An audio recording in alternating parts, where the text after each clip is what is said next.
Hi ಎಲ್ಲೋ ಸ್ನೇಹಿತರೆ, ಎಲ್ಲರೂ ಹೇಗಿದ್ದೀರಾ? ಹೋಪ್ ಎಲ್ಲ ಚೆನ್ನಾಗಿದ್ದೀರಾ ಅಂತ ಹೇಳಿ ಭಾವಿಸ್ತೀನಿ. ನೀವಿನ್ನೂ ಸಬ್ಸ್ಕ್ರೈಬ್ ಆಗದಲ್ಲೇ ವೀಡಿಯೋಗಳನ್ನ ನೋಡ್ತಿದ್ದರೆ ಪ್ಲೀಸ್ ಸಬ್ಸ್ಕ್ರೈಬ್ ಆಗಿ. ನೀವು ಸಬ್ಸ್ಕ್ರೈಬ್ ಆಗೋದ್ರಿಂದ ನೆಕ್ಸ್ಟು ಒಂದು ಒಳ್ಳೆ ಥರದ ವೀಡಿಯೋನ ಮಾಡಲಿಕ್ಕೆ ನಮಗೆ ಮೋಟಿವೇಶನ್ ಸಿಕ್ತಾಗುತ್ತೆ. ಸಬ್ಸ್ಕ್ರೈಬ್ ಅನ್ನೋ ಬಟನ್ನ ಕ್ಲಿಕ್ ಮಾಡಿ, ಆಲ್ ಅನ್ನೋದನ್ನು ಕ್ಲಿಕ್ ಮಾಡಿ.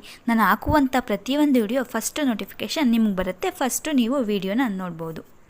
ಕಬ್ಬಾಳಿಗೆ ಎಷ್ಟು ಬಾರಿ ಹೋದ್ರೂ ಆದರೆ ಟೆಂಪಲ್ಗೆ ಮಾತ್ರ ಹೋಗಲಿಕ್ಕೆ ಆಗ್ತಿರಲಿಲ್ಲ. ಒಂದು 6 ಮಂತ್ಸ್ಗೆ 1-2 ಸಲಿನಾದ್ರೂ ಕಬ್ಬಾಳಿಗೆ ಹೋಗ್ತಿದ್ವಿ. ಯಾವ್ದಾದ್ರು ಫಂಕ್ಷನ್ನು, ಬರ್ತಡೇ ಯಾವುದಾದ್ರೂ ಸುಮಾರು ಅಲ್ಲೇ ಮಾಡ್ತಿದ್ರು. ಹಾಗಾಗಿ ಹೋದ್ರೂ ದೇವಸ್ಥಾನಕ್ಕೆ ಹೋಗೋಕ್ಕಾಗ್ತಿರ್ಲಿಲ್ಲ. ಯಾಕೆ ಅಂದರೆ ತುಂಬ ಯಾವಾಗ ನೋಡಿದ್ರು ರಶ್. ಅದರಲ್ಲೂ ಎಲ್ಲ ಫಂಕ್ಷನ್ನು ಸಂಡೇ ಮಾಡ್ತಿದ್ರು. ಸಂಡೇ ಅಂತೂ ಹೇಳಲೇ ಬಿಡಿ, ಅಷ್ಟು ರಶ್ ಇರ್ತಿತ್ತು. ಹಾಗಾಗಿ ಹೋಗೋಕ್ಕೆ ಆಗ್ತಿರಲಿಲ್ಲ. ಈ ಬಾರಿ ದೇವಸ್ಥಾನಕ್ಕೆ ಅಂತಲೇ ಮನೆಯಿಂದ ಹೊರಟು ದೇವಸ್ಥಾನಕ್ಕೆ ಬಂದಿದ್ವಿ. ಕಬ್ಬಾಳಲ್ಲಿರುವಂತಹ ಕಬ್ಬಾಳಮ್ಮ ಟೆಂಪಲ್ನ ಇನ್ನೂ ಇಂಪ್ರೂವ್ ಮಾಡ್ತಿದ್ದಾರೆ. ಕಬ್ಬಾಳ್ ಬಂದು ಕನಕಪುರ ತಾಲೂಕು, ರಾಮನಗರ ಡಿಸ್ಟಿಕ್ಕು. ಕನಕಪುರದಿಂದ ಒಂದು 19 ಕಿಲೋಮೀಟರ್ಸ್ ಆಗುತ್ತೆ. ಹಾಗೆಯೇ ರಾಮನಗರದಿಂದ ಬಂದು 31 ಕಿಲೋಮೀಟರ್ಸ್ ಆಗುತ್ತೆ. ಬೆಂಗಳೂರಿಂದ 81 ಕಿಲೋಮೀಟರ್ಸ್ ಆಗುತ್ತೆ. ಮೈಸೂರಿಂದ ಬರೋರಿಗೆ 135 ಕಿಲೋಮೀಟರ್ಸ್ ಆಗುತ್ತೆ.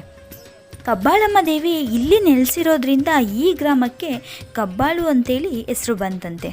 ಇಲ್ಲಿರುವಂತಹ ಗೇಟ್ಗಳಿಗೆ ಏನು ಮಾಡಿರ್ತಾರೆ, ಕಿಟಕಿಗಳಿಗೆ ಕೀ ಲಾಕರ್ಗಳನ್ನ ಹಾಕಿದ್ರು. ಏನಕ್ಕೆ ಅಂತ ಗೊತ್ತಾ? ಒಬ್ಬರೇ ಹೇಳಿದ್ರು, ನಾವೇನಾದರೂ ಮನಸ್ಸಲ್ಲಿ ಅಂದ್ಕೊಂಡು ಒಬ್ಬರು ನಮ್ಮನ್ನು ಬಿಟ್ಟು ಹೋಗಬಾರ್ದು ಅಂತೇಳಿ ಲಾಕ್ ಹಾಕ್ತಾರೆ ಅಂತೇಳಿ. ಅದು ನಿಜನೋ ಸುಳ್ಳೋ ಗೊತ್ತಿಲ್ಲ, ಆ ಥರ ಹೇಳಿದರು. ದೇವಸ್ಥಾನ ಇನ್ನೂ ಇಂಪ್ರೂವ್ ಆಗ್ತಿರೋ ಕಾರಣದಿಂದಾಗಿ ಇನ್ನು ಮುಂದೆ ಎಲ್ಲ ಕೆಲಸಗಳು ನಡೀತಿತ್ತು. ಆದ ಕಾರಣದಿಂದಾಗಿ ಬ್ಯಾಕ್ ಸೈಡಿಂದ ಬರುವಂಥ ವ್ಯವಸ್ಥೆ ಮಾಡಿದ್ದಾರೆ. ಆದ್ರೂ ನಾವು ಬಂದಿರೋದು ಯಾವ ವಾರ ಅಂತ ಹೇಳಿದ್ರೆ ಮಂಗಳವಾರ ಬಂದಿದ್ವಿ. ಮಂಗಳವಾರ ಬಂದಿರೋದು ನೋಡಿ ಎಷ್ಟೊಂದು ರಶ್ ಇದೆ. ಒಂದು 1/2 ಅವರ್ 3/4 ಅವರ್ ಆಯಿತು ದರ್ಶನಕ್ಕೆ. ಹಾಗೆಯೇ ದೇವಸ್ಥಾನದ ಬಲಭಾಗದಿಂದ ಮಾಮೂಲಿ ದರ್ಶನ ಅಂದರೆ ಫ್ರೀ ದರ್ಶನ ಅನ್ನೋದಿರುತ್ತೆ. ಹಾಗೆಯೇ ಈ ಎಡಗಡೆ ಭಾಗದಲ್ಲಿ ಒಂದು ಕಂಪ್ಯೂಟ್ರ್ ಇಟ್ಕೊಂಡು ಕೂತಿರ್ತಾರೆ. ಅಂದರೆ ಒಬ್ಬರಿಗೆ 100 ರೂಪೀಸ್ ಆಗುತ್ತೆ ಸ್ಪೆಷಲ್ ಎಂಟ್ರಿಗೆ. ಅರ್ಜೆಂಟ್ ಇದೆ, ಕ್ಯೂನಲ್ಲಿ ವೆಯ್ಟ್ ಮಾಡೋಕ್ಕಾಗಲ್ಲ ಅನ್ನೋರು ಬೇಕಾದರೆ ಸ್ಪೆಷಲ್ ಟಿಕೆಟ್ ತೊಗೊಂಡು ಹೋಗಿ ದರ್ಶನ ಮಾಡ್ಬೋದು. ಈ ಕಬ್ಬಾಳಮ್ಮ ದೇವಿ ಈ ತಾಲೂಕು ಮತ್ತು ಜಿಲ್ಲೆಗೆ ಮಾತ್ರ ಸೀಮಿತವಾಗದೆ ಹೊರ ರಾಜ್ಯಕ್ಕೂ ಸಹ ಸೀಮಿತವಾಗಿದ್ದಾಳೆ. ಕಬ್ಬಾಳಮ್ಮನ ಭಕ್ತರು ಹೊರ ರಾಜ್ಯದಿಂದಲೂ ಬರುವಂತಹವರು ಇದ್ದಾರೆ. ಇನ್ನು ಕಬ್ಬಾಳಮ್ಮ ಟೆಂಪಲ್ನ ಟೈಮಿಂಗ್ಸ್ ಬಂದು ಮಾರ್ನಿಂಗು 6 o'clock ನೈಟು 8 o'clockವರೆಗೂ ಟೆಂಪಲ್ ಓಪನ್ ಇರುತ್ತೆ. ಕಬ್ಬಾಳಮ್ಮ ದೇವಿಯ ಆಶೀರ್ವಾದ ನಮ್ಮೆಲ್ಲರ ಮೇಲೆ ಇರಲಿ. ಹಾಗೆಯೇ ಟೆಂಪಲ್ ನೋಡ್ಕೊಂಡು ಹೊರಗಡೆ ಬಂದರೆ ನಿಮಗೆ ಬಸವೇಶ್ವರ ಸ್ವಾಮಿ ಟೆಂಪಲ್ಲು ಸಿಗುತ್ತೆ. ಅಲ್ಲೂ ಹೋಗಿ ದರ್ಶನ ಮಾಡ್ಕೊಂಡು ಬರ್ಬೋದು.